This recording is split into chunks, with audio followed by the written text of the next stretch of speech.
In the fifth inquiry, called Pierced by a Rock, we hear about how, being angry, Devadatta threw a rock.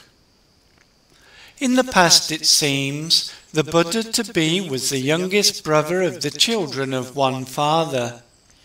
When the father passed away, making a commotion on account of the servants, the brothers became opposed to each other. The Buddha-to-be, who was himself endowed with great strength, after overcoming his younger brother, threw a rock and killed him. Through that deed and its result, after undergoing suffering in the Naraka hell and so on for countless thousands of years, he became a Buddha in this, his last state of existence. Formerly, Devadatta, Prince Rahula's uncle, was a merchant together with the Buddha-to-be in the time of the Seri merchant story. Having reached the Patana village, they said, "You take one street, and I will take one street." And they entered by two different ways. In the street by which Devadatta entered, there were two people, an elderly merchant's wife and her granddaughter. They had a large golden plate that had become stained, that was set aside inside an earthenware vessel.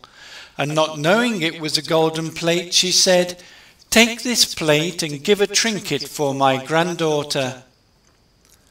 Having taken it and scratched it with a needle, he knew it was a golden plate. Thinking, "I will take it later after giving her very little," he went away. Then after seeing the Buddha-to-be approach her door, summoning and making him sit down and giving him the plate, she said, "Take this and give a trinket to my granddaughter from your basket."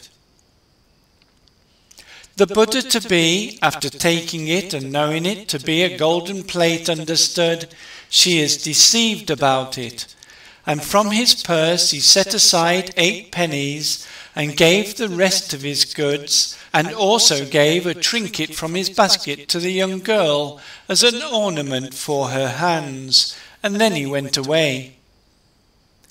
The first merchant, having returned, asked her for the plate, but she said, "Son, I cannot give it. Having given this and that to my child, he took it and went away."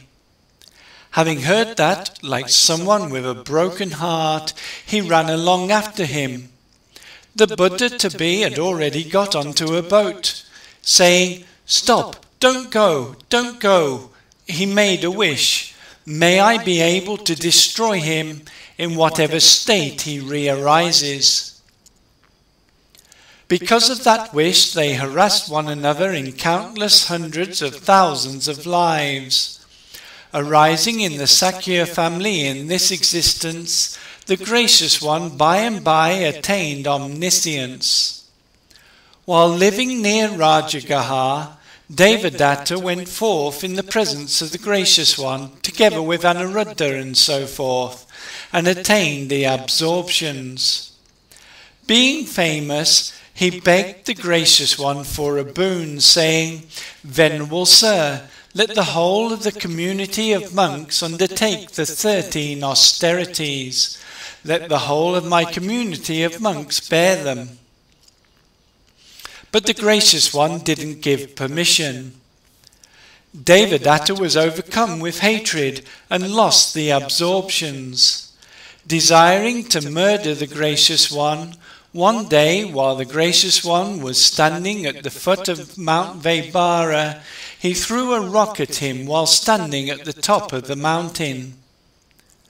Through the power of the Gracious One, another mountain caught it as it fell, but a splinter broke off and struck him, giving a blow to the Gracious One's toes. Therefore it is said, "In the distant past I killed my half-brother for the sake of wealth. I threw him in an inaccessible mountain and crushed him with a rock." Through that deed and its result, Devadatta threw a rock at me, which crushed the big toe on my foot with a shard that was made of stone.